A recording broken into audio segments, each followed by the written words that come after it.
Can Oh, you either in the chat or something send me the link again? yeah, I'll do that. We're live now, but hello, everyone. This is Derrick Jensen. We're here to discuss again what we sort of left somewhat unfinished in our video, No, It Is Much Worse. I floated the idea that there might be a malevolent superintelligence behind the machine. Derrick sort of was like, tell me more. And so yeah, do you want me to start by making the case, or do you want to start asking some questions?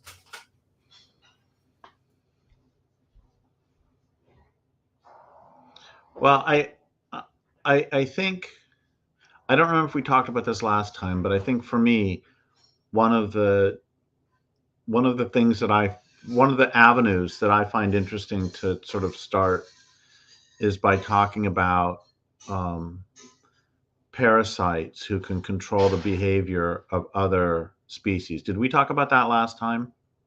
A little bit. There are a number of them. Like there's one called the horsehair worm that um, gets inside of a grasshopper or a cricket, and then it gets bigger and bigger and bigger, and then it needs to lay its eggs in water. So when it gets to a certain size, about ready to emerge from the host, it causes the creature, the grasshopper or cricket, to go jump in water, and then it kills it, and the eggs explode into the water.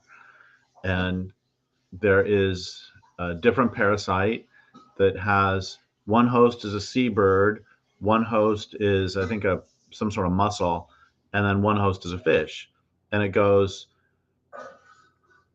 through the seabird, and the seabird poops out the eggs or poops out whatever stage, and then it goes into the mussel. I don't think it does much to the mussel, and then it comes out, goes into the fish, and one of the things it does to the fish is it causes the fish to swim to the surface of the water and flash its belly, and that's such an important part of those of bay communities that if you were to remove that parasite, a lot of the birds would starve to death because it would be too hard to catch the fish. And I've always thought, what are the fish thinking as they swim to the surface? And the same thing happens with rabies, that it causes the creature to snap furiously at others, and that's how it's transmitted to the next one. Is and I've always wondered, what is the creature thinking? Who's actually in charge? And I we hear historical accounts of people getting gold fever, or think about how many people have killed other people to find oil. And I in private conversations you said you're going to convert me to this way of thinking, and I am definitely not, to use religious terms, I'm definitely not an atheist when it comes to this. I'm Is it agnostic if you're actively engaged with it but you don't know? Or So, yeah, so the agnostic would say that he doesn't know if there's a God or not, but generally doesn't believe in what we would call the supernatural. oh, well, then Now, I'm not agnostic. somebody who believes in the supernatural but doesn't necessarily believe in one creator God, or maybe doesn't believe in many gods like the ancient Greeks, that would not be an agnostic, right? You might be agnostic with regards to the Abrahamic gods or to the gods of the Greeks, but you still would believe in things like maybe spirits, or like think of like totemism or animism, right? They don't believe in personal deities per se, but there's these animating spirits in nature, so they would still be some sort of spiritualist. So in any case, I don't know what I think about something animating the not animating is the wrong word, something behind, some malevolent force behind so much of what we see. But I am absolutely positively not uh, cl- I don't know if I believe. Certainly, I'm not closed to the possibility. So I'm done. So you go ahead and give your introduction now. No, yeah, sure. And I like your angle of Parasites, and we're going to return to that, but I want to put a bookmark in that and sort of just briefly relay the foundation. So when we had our last discussion, you were talking about how it's very short-sighted and self-destructive of humans to do all these things to the environment that we're living in. And you made an appeal to things like, well, humans are selfish, humans are short-sighted, humans are contentious. And I thought to myself, well, okay, if you have like a family relative who's constantly in debt, an alcoholic, and in trouble with the law, that might be a useful explanation for why he is the way he is, because the explanation is commensurate with the effect. But when we have something so massive, this global attack, if you will, on organic life itself, it would look like, that seems to be an explanation that doesn't fit the result, because the result is so massive, so catastrophic. What I'm thinking is there has to be something. The intuition I'm using is that any explanation needs to be consistent with the effect, which is called the principle of sufficient reason. So if you have an effect, you need to have an explanation that's sufficient to explain it. So you wouldn't say, for example, if somebody started a war, you wouldn't then say, well, this war was started not because the dictator ordered you to invade another country, but because some small border skirmish, right? It's like the border skirmish might have had a part in it, right? But the actual impetus to go to war was the result of a higher order decision by the dictator, for example, or George W. Bush in the case of Iraq. The idea being that you need to have an explanation that is commensurate with the effect. So let's look at the machine. And by the machine, I mean the entire integrated system of technology globally. I would argue that, one, it is so vast that no one human intellect or a collection of human intellects could even understand it. It's literally too vast to be understood by a human intelligence or a collection of human intelligences, both in its creation and certainly in its current manifestation. But looking back in time, we can see that it has been developing towards it's been directed, right? Its unfolding of the technological society has been directed in an intelligent fashion. But the intelligence, I do not believe, could be human, because no human intelligence can even comprehend the full process, right? Because we're not just talking now about the process as it's occurring today. We're talking about the process as it's been occurring for the last 200 years, following a certain order, that it's culminating to a certain point, whatever that point is, which we don't really know yet, but I think some people have guesses. So then the question is, okay, it seems to be directed in some intelligent fashion, but the intelligence seems to be of a kind that a human intelligence is not sufficient to explain it.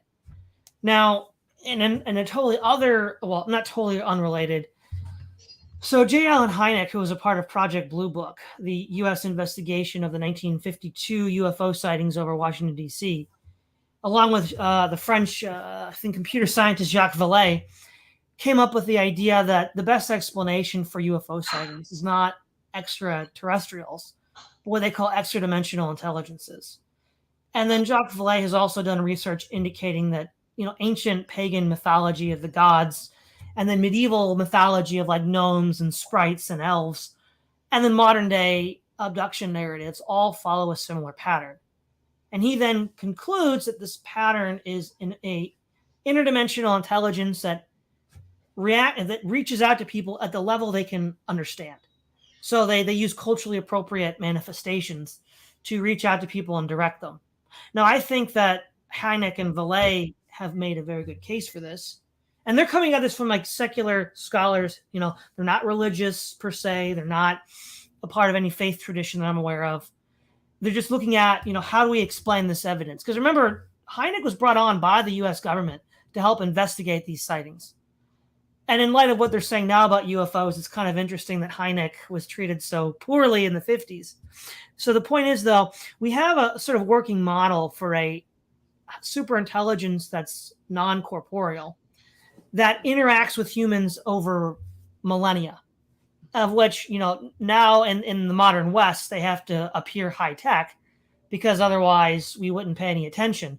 Appearing as an elf or a Olympian god wouldn't work anymore. And so And one thing that they noticed, that Valet notices, is that all of these manifestations seek to transgress the limits and the norms of the age in which they appear. Okay, so what does technology allow people to do? It allows them to appear, well, it apparently allows them to transcend natural limits. Now, ultimately, if you believe in collapse and peak oil and things like you and I have discussed, you can't actually transgress those limits forever, but it creates the illusion. So Well, the you can actually transgress them for a while, but in so doing, you permanently reduce carrying capacity. yeah. You don't apparently transgress the limits. You actually do. It's just that transgression is limited in time. Well, there's a hidden cost. Yeah. And so, given what they've just outlined in their own works, this attempt to push the limits with modern technology seems eminently consistent with this insight, because it's saying, well, look, if you just buy into this technology, you can continue to push limits beyond which you wanted before. And furthermore, not that I have to convince you, but the overall course this process has been taking has been deleterious. And whatever intelligence is behind it is clearly malevolent, because it's not serving anyone's positive interests in doing this. So then, I would then conclude that okay, it's malevolent. Then what does it want?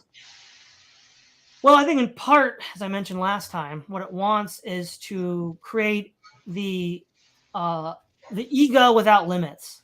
Now, I mean, in one sense, there are limits, right? We're sort of in padded cells in suburbia where we can't actually do much, but we can sort of indulge the ego as much as we want without any apparent cost, whereas in any prior society, apparent costs would be immediately manifest.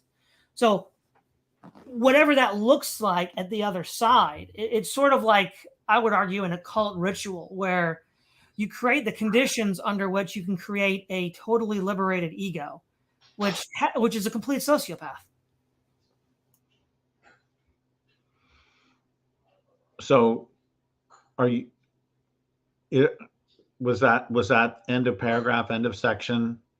Yeah, this is time for Derrick to sort of weigh in.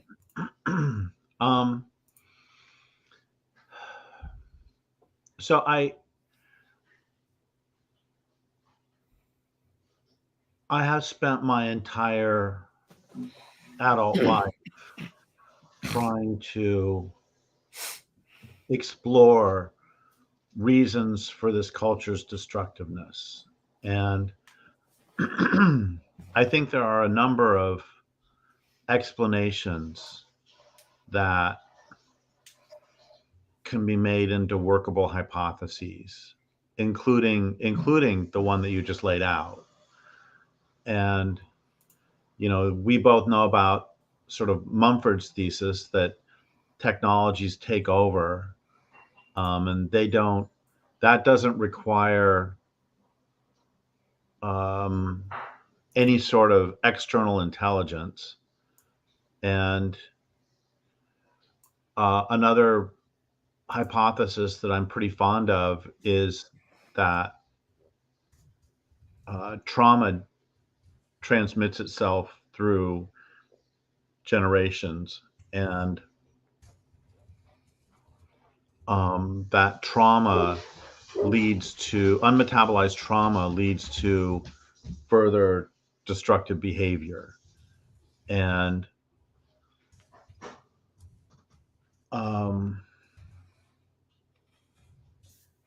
then there's also what William Catton talked about. He defined fate as, in a very specific way, he defined fate as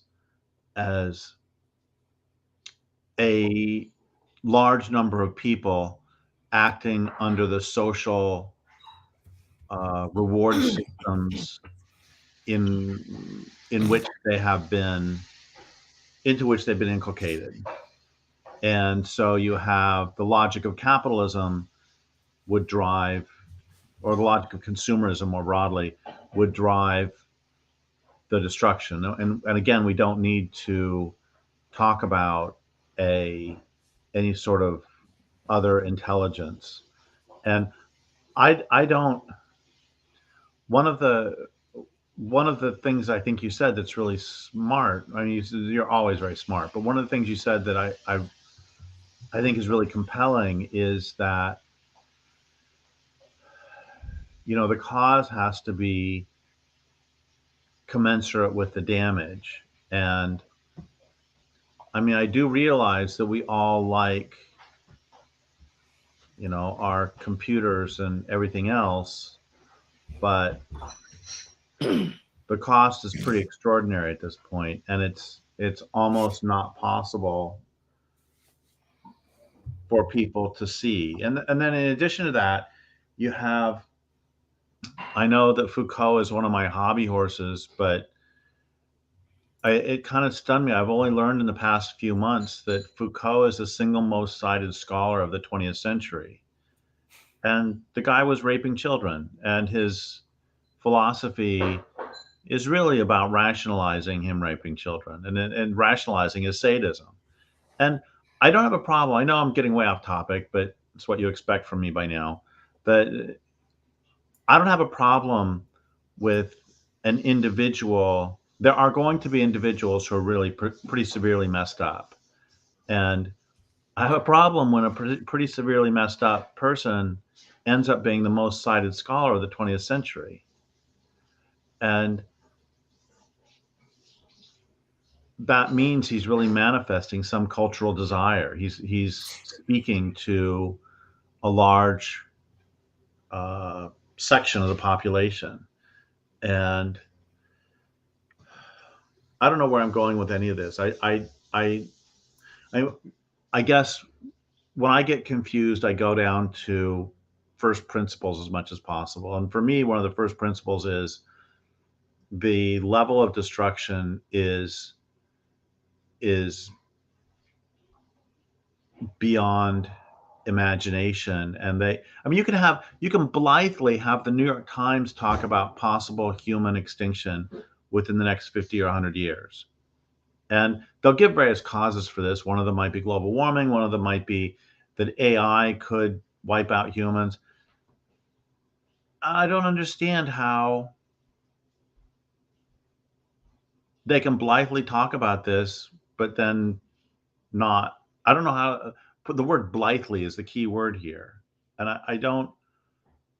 I remember, gosh, this was 30 years ago or 25 years ago, reading about some endocrinologist who was saying, with basically bathing the world in endocrine disruptors, she doesn't understand why everybody isn't running around screaming.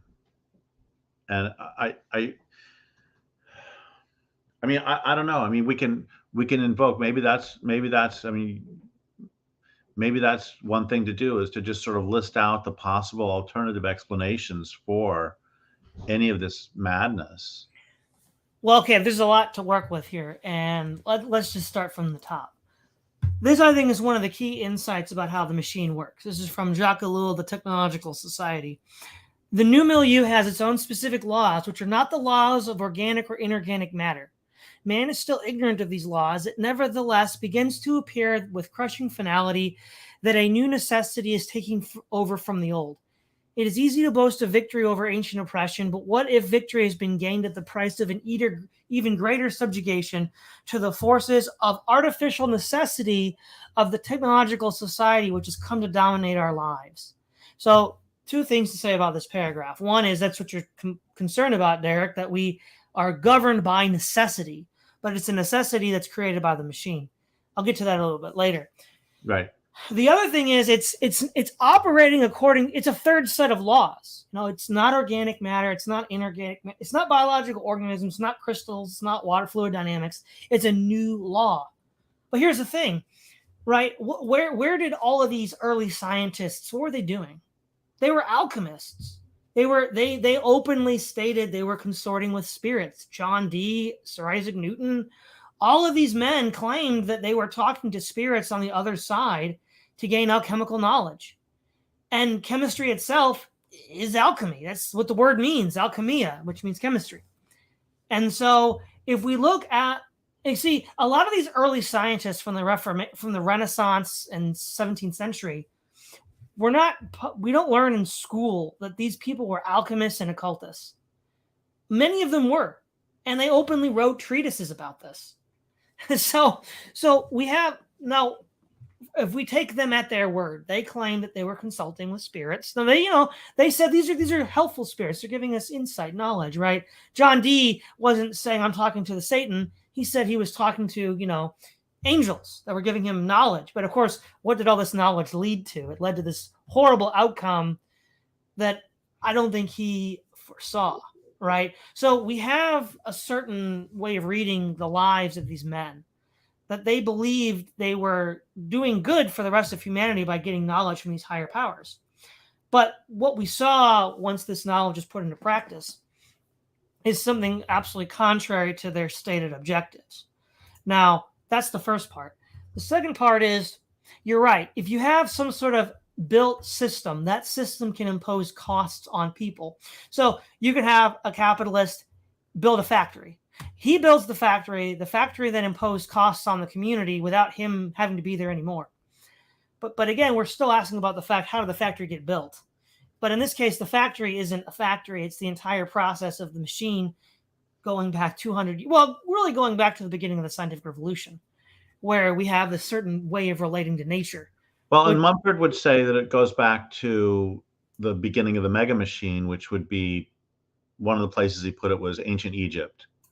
Which, by the way, I just want to mention, I love this, that he points out that the pyramids were among the early creations of the mega machine, and they were giant tombs. That the end was written into the beginning.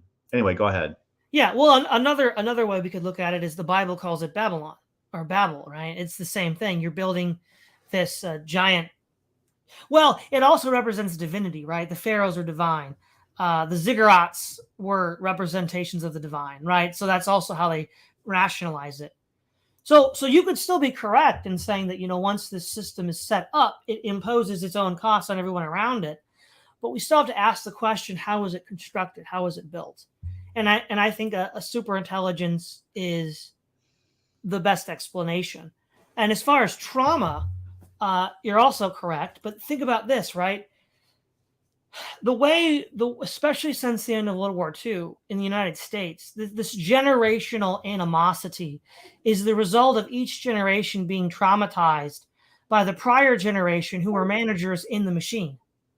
And so then the machine says, oh, I didn't traumatize you. It was the earlier generation. Yes, but the earlier generation was working on imposing the machine's rules on you. So then when you want to rebel and turn against the previous generation, you don't reject the machine, you embrace it, because the machine elevates you above the people that, quote, oppressed you. So you can then, quote, oppress them, and then repeat the cycle, repeat the cycle, repeat the cycle. And so it's got this built-in mechanism for control based on inflicting trauma, which is a highly subtle system, which clearly is the indication of a great deal of planning and thought. So I might be jumping too far ahead, but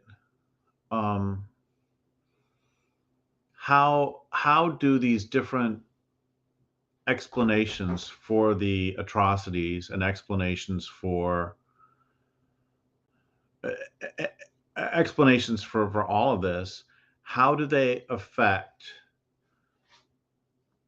the tangible response of those of us of good heart who want to oppose the atrocities? Because I wrote about this in my book Dreams, that I explored this thesis that we're talking about is there something on the other side? And where I ultimately came to was that we need to resist it in either case, no matter whether it's generational trauma or whether it's the logic of the machine or whether it's malevolent beings. None of which I'm discounting.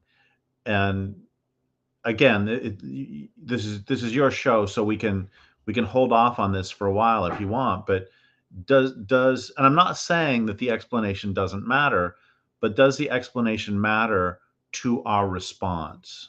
That's a good question, and I think it does. So let me explain. Right. So we're gonna tie this first back to the necessity imposed by the machine. One of the things I've been thinking about recently is how, well, there's a concept that I borrowed from Mark Fisher, which he wrote a book called Capitalist Realism, where basically his argument is, it's easier to envision the end of the world than the end of capitalism. Yep. But all the arguments that he made, I'm like, wait a minute, you can go one step further. I call it technological realism. It's easier to envision the end of the world than the end of the machine. Most people, so for example, which, by the way, is one of the things that does kind of convince me that there's something else going on, because that's nuts. That's inconceivably nuts. It is. So what I would define as the basic tenets of technological realism is that, one, the mechanical, industrial, technological process was predestined to triumph over all the other competitors that it had in the 16th, 17th, and 18th centuries. It was predestined. That's one. Two, you can't imagine a world without it. It just is. Second of all, you can't imagine solutions to technical problems that aren't themselves technical. And so these three tenets, I think, summarize technological realism, which creates the appearance of necessity, right? Because, well, it just is. It just has to be this way. It's I call it the machine god. The machine god predestines everything. And so when the New York Times says that, humans are going to go extinct, it's like, well, it's the machine god. It's going to predestine everything. It's omnipotent. What are we going to do about it? We just have to, accept the dictates of the machine god. Furthermore, by isolating us from each other and from our environment, we don't really have any way to live independently of it. So we're so dependent on it for our own existence. For example, Ted Kaczynski pointed out in the Unabomber Manifesto that we cannot act against it. We lose the ability to act against it because we are so dependent on it for our own existence that we have this little voice in our head saying, well, we can't really go that far because, we wouldn't make it without the machine. We're so dependent on it. He has that line in the manifesto where it's like, he predicts we'll get to a point where it will be impossible to unplug because it'll kill you. If you unplug, you'll die because you're so dependent on the machine. And that's part of where this dependency and necessity comes from. So, well, we're already there, by the way. I mean, yeah. And this, by the way, we don't need to talk about any sort of supra-intelligence that I've mentioned this in other interviews, so I don't know about with you, that there was this pro-slavery philosopher in the 1830s writing to his Northern abolitionist buddy saying, if we could arrange land ownership conditions differently, we would get rid of all of our slaves immediately. Because if you have a lot of land and not many people, the only way you can get people to work for you is at the point of a gun, because they have access to land, which means they have access to food, clothing, and shelter, which means they have access to self-sufficiency. But if you pack people into a city, they don't have access to land, which means they don't have access to food, clothing, and shelter, which means they don't have access to self-sufficiency, which means we can just pay them, you can just pay them whatever pittance you want. And the point is that if you live in a city, you're already there where you can't unplug, because where does your food come from? Yes. And by city at this point, I mean almost anywhere. Almost anywhere, yeah. So, but what do we have to believe for this whole thing to work? So the whole thing basically amounts to a parlor trick where the scientist tells you the only thing that exists is what I can measure, and that's it. And if I can't measure it, it doesn't exist. And furthermore, if I've measured something, I've told you everything you need to know about it. Okay? So once you implicitly accept that, a whole bunch of avenues of approach disappear, because you now have put yourself inside of a mental prison where you can't actually conceive of what it would take to actually fight this. Okay? And so what I would argue, again, you say you're not an atheist, you're not an agnostic, but I think the rise of atheism and agnosticism is a result of this mental trick. It's like, well, if I can't measure it, it's not real. But why should we accept that premise? Like, there's plenty of things that we know intuitively to be true without having to measure it. So, for example, if you have a guide who's been an outdoorsman his entire life, and he says that he has a feeling that you're in danger because you're being watched by some predator, though there's no actual sensory data to prove it, you'd be a fool not to listen, because this guy's been in the wilderness for 30 years and has stayed alive because of this non-measurable insight. But we all know people that have insights like that. but we're supposed to pretend they're not real because you can't measure it, and therefore it's not real. So back to your point, how does it affect how we fight it? If this thing actually is a spiritual force, it's trying to convince us that it doesn't exist. And if we believe it doesn't exist, we're not going to engage it appropriately. Wait, keep going. Right. So if we look at a lot of the arguments that have been made by all sorts of people who are critical of this, people like Edward Abbey, people like Ted Kaczynski, people like yourself, there seems to be a point at which there's a cutoff where there's just no more, people just don't reach this critical mass of awareness to do anything. And the question is why?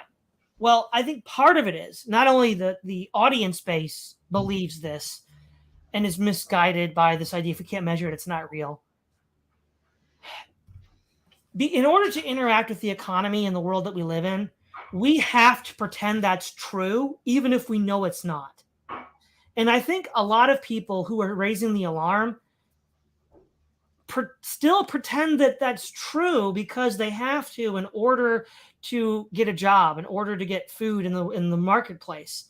And so when they can't just compartmentalize that and then come home and be their true selves, the sort of discipline of engaging with the machine almost catechizes you into believing what you know isn't true. And so even when you formulate solutions to fight it, even when you know that it's not true, you've been so conditioned to think that it's true that you've forgotten how to think otherwise.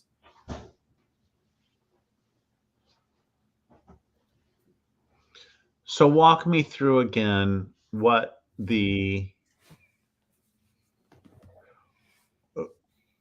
who the malevolent forces are and what they want. Right. So I think ultimately, and why they want it. Yeah. Well, one of it is, we could argue, destruction for its own sake. For example, in war, there's the strategy of scorched earth. You might do that if you're losing in order to prevent your enemy from acquiring any perceived benefit of conquering your territory. Right? Saddam Hussein did that when he burned the oil wells in the 1990 Gulf War. There is a sense in which they want to actively destroy what we see. The other thing that they're trying to do is generate a kind of unrestrained ego, right? Because historically, there were both social limits and environmental limits on selfishness, right? You could really only go so far before some aspect of reality would check your indulgence. But right now, we can have the illusion of perpetual indulgence ad infinitum, right? There's no, through the internet, through all sorts of stimuli, and it creates this altered, warped persona. And creating these warped personas of just complete selfishness, complete egoism, serves the interest of this power, because it's a reflection of itself. It's seeking to reflect itself in the physical world. This reminds me of a line by Erich Fromm, I affect, therefore I am. And he changed that, I think, therefore I am, to I affect, therefore I am. And that, for me, has helped explain a lot of destructive behavior on a psychological level, that a lot of people might feel empty, and if they can affect some other, then they can feel alive for a moment. And this can be true in a good way. I feel really good when I, can do something that changes someone's life for the better. And part of what Erich Fromm was getting at is that the same thing can happen the other way. And that does happen with, narcissists or sociopaths, that they can, feel alive. I remember seeing these interviews once with some hitman, and he said the only times that he ever felt anything at all were either A, when he was having sex, or B, when he was killing someone. And other than that, he said there's nothing going on in here at all. And so I'm just saying that I don't know if this is too much psychologizing, but maybe that could be true on the larger scale too. That the thing is empty and is trying to fill it by destroying all this beauty. Yeah. I mean, yeah, that's definitely possible. So to continue a little bit more, how does the machine? You actually mentioned this in one of our earlier discussions. How does the machine get us to make the trade? Convenience, right? It's convenient to have all these things. So we're going to make the trade for these trinkets, these short-term convenience, which will lead to, in the long term, vast amounts of destruction. But even in the short term, the loss of our own autonomy, right? That's the entire point of the manifesto. We lose the power process and replace it with surrogate activities. And in the modern age, freedom is just the freedom to indulge in surrogate activities. But that's ultimately how the machine, without actively imposing force on us, gets us to buy in.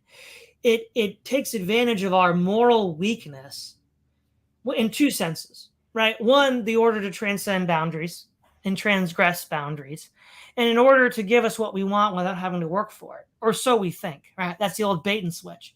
So if it's, I would argue that the left has treated this problem as a material problem, where you have to allocate material resources to fight it. But what I would argue is that it's actually a spiritual problem, and that the war has been waged at the wrong level, and that in order to actually start rolling this thing back, you have to start fighting it where it's at. So imagine you're in a war and you get attacked on a front that you didn't know was there. Well, your whole line is going to collapse because you got attacked where you weren't prepared to resist. That's, like the German attack in 1940 in France. They didn't expect to attack for the Ardennes, but the Germans came in and did an end run and just rolled up the French. Well, in a sort of like spiritual attack like that, this force has done a spiritual Ardennes. We didn't think we were going to get attacked there because we didn't think it existed. We can't measure it, right? Magic Science Man says if you can't measure it, it's not real. So we're being attacked on a full court press from, for lack of a better word, a dimension which we don't believe is real and we pretend isn't real. And so there's no pickets or guards to even sound the alarm, let alone slow it down or stop it.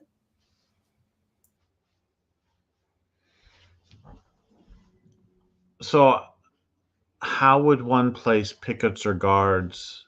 How would one wage that struggle? I think the first, yeah. There's something that Lier has been saying for years, which is that one of the problems with the left over the last 50 years or something is that it has actively ceded any discussion of morality to the right. And I completely agree with that. And I think that morality does play an important role in, postmodernism, of course, has sort of declared that morality doesn't even exist. And sort of the modern left, much of it, I would say, is actually not just amoral, but anti-moral. And that morality is in fact a bad thing. So does that fit in? And B, let's presume that you're right with everything you're saying. What does a picket line or what does a defense against that look like? Because I can certainly understand rolling up the Maginot Line, and I can certainly understand,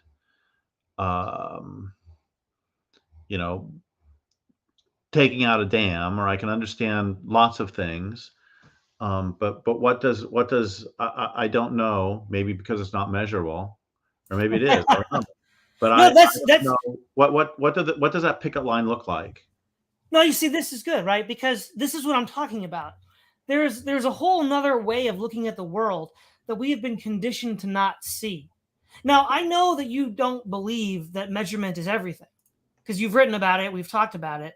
Right. But it's the nature of the world we live in, right? In that even though we Wait, And by sort of, world, do you mean culture? Or do you mean world? yeah, our culture, like the Okay. sort of culture we live in, we don't see it. So the first thing that we would look at is,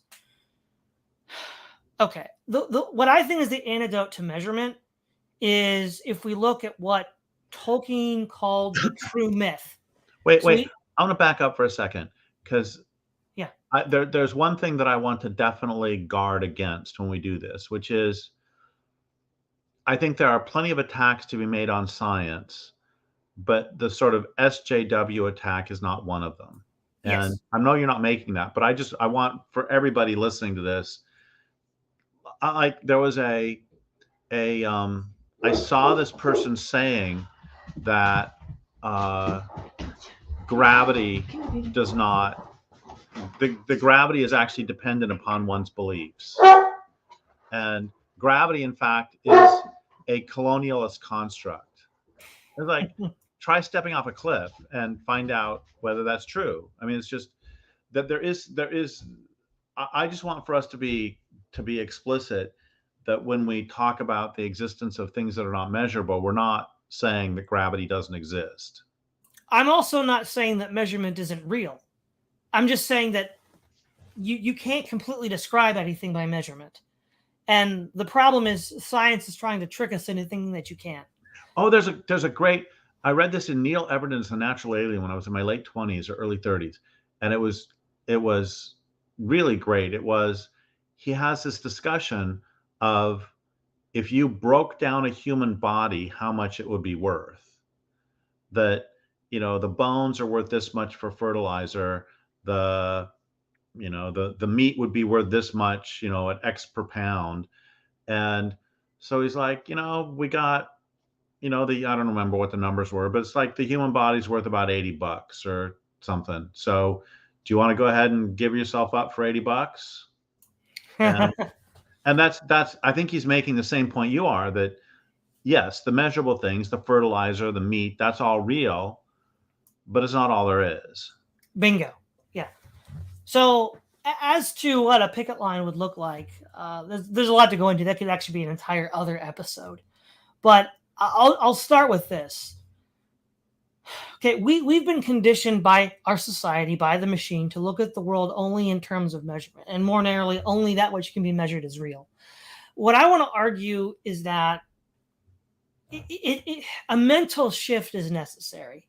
And the mental shift that I'm advocating for is what Tolkien called the true myth. So he argues that, for example, the Lord of the Rings. These are not factual events. None of this happened. There's no place called Middle Earth. But the morals, the truth of the story is real. And it could have been real at any time and place in history.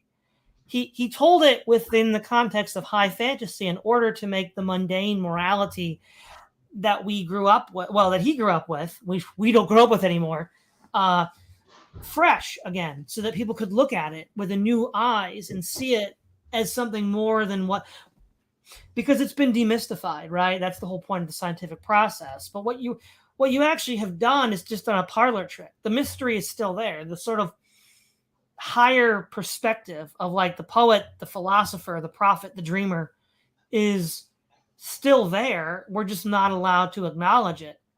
And you sort of have to like shift your consciousness to this higher superposition that's where everything is happening that really matters. And so what that will mean, right, is that whoever's manning this picket line won't get caught up in a lot of these mundane distractions that a lot of people fall for, because he'll know that doesn't matter. That's just a distraction. The real thing that matters is this mythopoetic spiritual battle that's going on that I'm protecting my community from.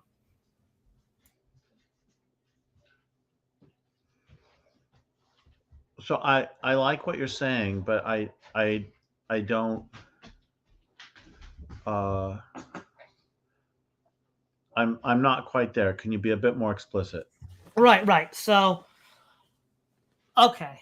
One of So the things are you simply saying that we need to have some sort of the picket line involves people creating a a series of stories that renews our connection to um, a moral system that doesn't value death over life. That's part of it. That's a big part of it.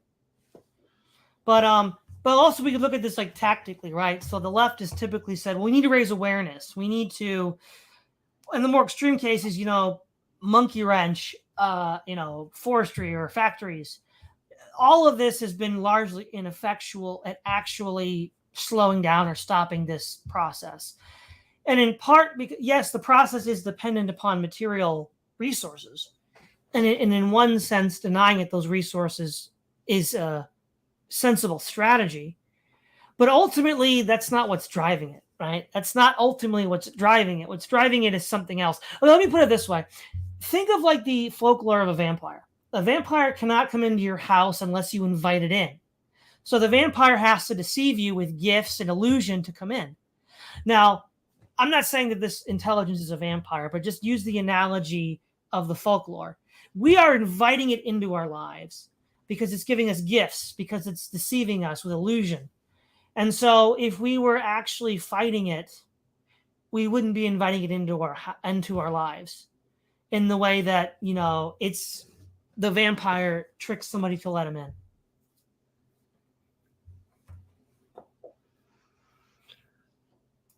But I really like donuts, and I need a new car, and I need some medicine, and I can't survive without it. I feel like what I'm also getting at too is I don't want to say this is a religious order, but if we look at history, like with radical religious movements that have stepped out of the society with their own new norms, right? They're radical at first. Sometimes they just, are defeated historically and disappear and never return. Sometimes they're wildly successful and replace the society that they left. So what I'm saying is there needs to be a break as radical as, say, a Christian leaving the Roman Empire in the 2nd century, or a Mormon going out west to leave the United States, where you have a critical mass of people that are like, we are so invested in this project that we are going to cut, like Cortez, burn the ships and try something new. So radically new that no one's done it before. So I don't disagree with that, and I don't know.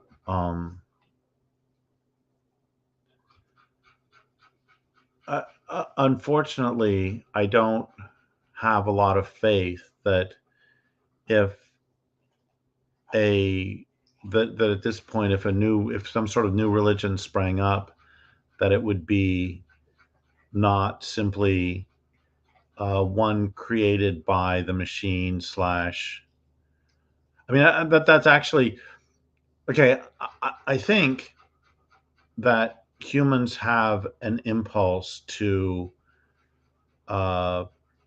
experience and to describe, insofar as it's possible to describe, the divine. And I think that this is yet another way that the scientific revolution has been a catastrophe for humans. That and because we have this, and I think if you want, and it doesn't have to be, but I think that one of the ways this can be explained is that the world is far more complex than we're capable of thinking. And so there has to be a space in us for an allowance for the great mysteries that we can never understand. And I think that that's one of the reasons that SJWism has become a religion. And we could also argue that patriotism has become a religion too, is that when you take away sort of, I guess I would say, real religions, that impulse is still going to pop out. And that's part of my problem, is that we're so inculcated into the machine that I fear that any sort of new religion would simply be a new manifestation of the machine. I mean, postmodernism is a great example. It's a great question to start with, and they end up answering it just the stupidest way possible. Well, yeah, there's a lot of, you brought up a lot of good questions, which all could be shows in themselves. But I think one thing that I'd want to touch on as we near the end of the episode is one of the reasons why I think people who even are open to the idea of the spiritual might be hesitant to accept this theory or interpretation is it's very unsettling, because what it does is it takes the solution out of our hands. If it's a merely material problem that humans are in control of, then humans can actually solve it. But if it's a supernatural problem or a metaphysical problem of an attack from an intelligence beyond our conception and power, then we can't fight it, at least not on our own, which then is a very unsettling and discouraging realization. Well, that's one of the things I think that Tolkien takes us through that too. That on one hand, no matter what they did, the armies of Gondor and Rohan would not win. But you can still have the actions of Frodo and Sam to get the ring to the Crack of Doom, and you can still have the actions of Merry and Pippin, who helped bring the Ents into it.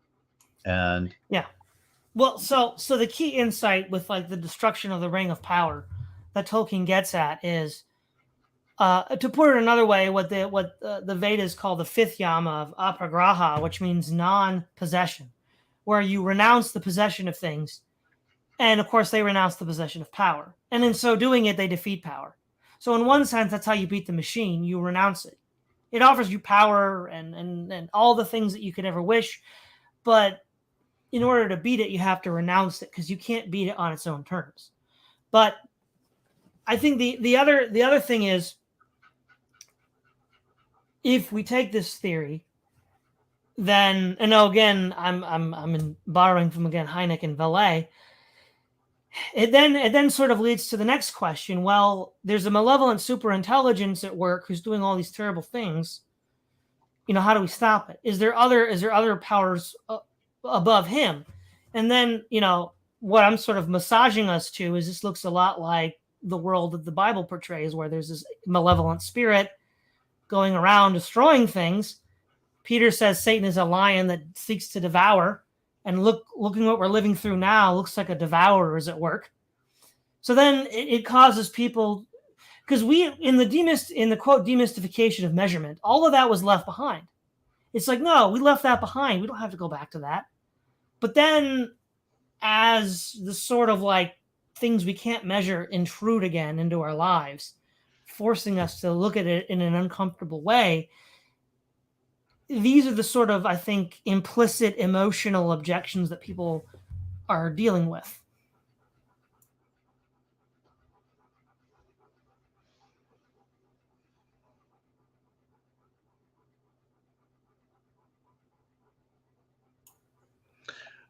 something I want to bring in is that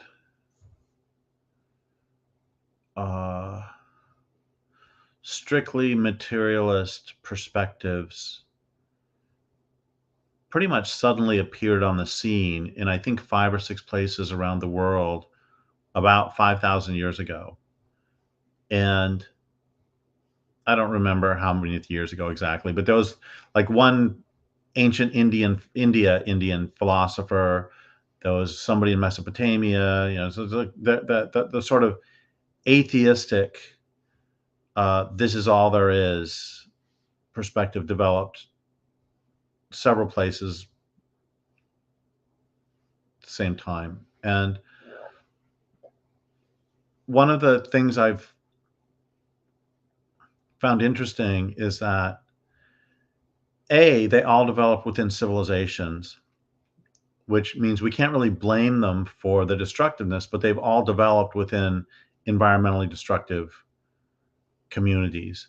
And one of the things that I said in Dreams so many years ago was that it doesn't matter. I mean, that whether or not, I'll back up and just go a different direction for a second, that David Ehrenfeld in The Arrogance of Humanism talks about how one of the disasters environmentally that emerged from the Enlightenment was, prior to then, there were limits on what humans believed was acceptable to do. And after that, it literally became the sky's the limit. And basically what David Ehrenfeld argues is that we just substituted humanity and science for God. And that's really true. We've attributed the omnipotence and omniscience of the monotheistic God to science now. And I don't know where I'm going with that, but I mean, that certainly works with your thesis too, that just assuming, one of the things I've written about in many books is toxic mimics. And the, science then becomes sort of a toxic mimic of all of these powers. I mean, I'm not saying anything new. This is just Tolkien revisited. But like, if you step back, right, and we look at, if we view this, super intelligent force that's malevolent, we could say that in the antique world, right, like how do you propitiate this thing? Well, in the past, things like human sacrifice and, Canaan and the Aztecs and what the Romans and the Greeks with their pagan gods were doing. And it led to all of these, horrible societies. For a time, Christianity rolls back this sort of like bloodthirsty gods of the ancient pagans. But then within, the quote, Christian West discovers science. And then that sort of impulse reemerges in a radically altered form. Because it's Lucifer that's pushing the boundaries, and it's Yahweh that's placing them. So the boundaries that are being transgressed by this Luciferian spirit, which is why Spengler calls it Faustian, because Faust makes a deal with Lucifer. Well, I've been wondering when we were going to bring up Faust in this discussion, because I mean, you can't really have this discussion without talking about Faust. And which is just basically, Faust is just another version of Tolkien, or Tolkien's another version of Faust in some ways too, except that Frodo does not make the bargain. Something else I was going to say, I don't remember what. I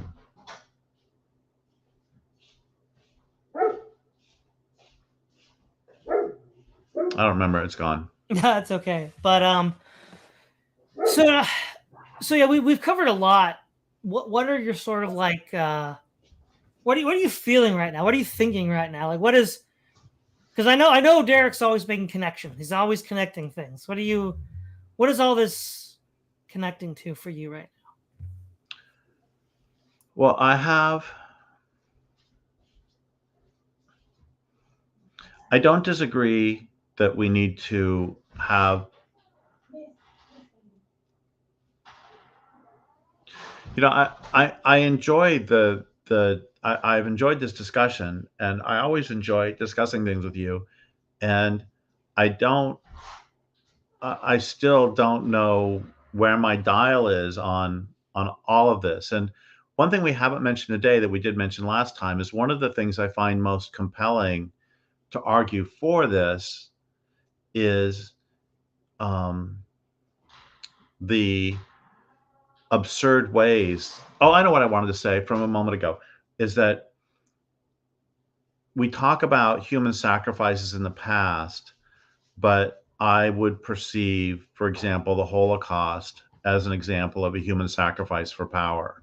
That those were, I mean, as well as being just straight atrocities, they were also offerings to this malevolence that helped just the same way it did with the Aztecs, helped or not helped with the Romans, with any of them. And I mean, at this point, the entire planet is actually being sacrificed. Yes. So that is Yes. the life sacrifice that goes into this, and the difficulty that I always have, and I said this at the beginning too, is that I have all these sort of competing. Maybe they should be cooperating. I was going to say I have all these competing narratives in my head of the psychological, the sociological, the spiritual. But maybe the problem is the word competing in narratives. Maybe it's that they're all cooperating and it's all just I don't understand why it can't be all of them. Well, I think what you're looking for, Derek, is the explanation is one that is multifaceted, which is interdisciplinary, but has different levels of analysis. Okay, right? So there's a room for the psychological, right? There's a room for the material. There's a room for, but you see, if you want to use them to the exclusion of the other, that's you, Derek, falling into the trap of measurement. Because no, we've measured it now. We've got this one explanation, say trauma, that covers all of it. We're good now, right? But then you're like, well, no, we're not good, because you can see there's other plausible explanations. But that's the inner tension that we get growing up in this measurement society. If we didn't have that, you could see all of these as complementary rather than competing. Right. Okay. Right. And that's what I'm saying. It's so ingrained in us that even if we know it's not true, we still can't help but fall into that pattern of thinking. And again, the whole point was to remove the spiritual, right? Oh, no, that can't be a possible explanation. We can't measure it. But it turns, see, this is what I'm arguing. There's a term in alchemy called salve et coagula, dissolve and coagulate. So what you do is you break something down, and then you see what's left over, and then you build it up, and then break it down again and see what's left over. What I'm arguing is that the first step of this was the demystification of nature and the relegation of God to myth by the machine. But now the machine is dissolving itself, and the other half of the world that we were told wasn't real is crashing back in. And we see it all around us. And so what I would argue is that what we're seeing now is a redissolving, where we have the spiritual back, but it's this sort of like dark, twisted spiritual. And so if we want to go back to these old gods that were, banished after the Christian era, they've dissolved the concept of Christianity with the machine. And then now they're dissolving the machine to bring themselves back in a new, altered, arguably more evil form.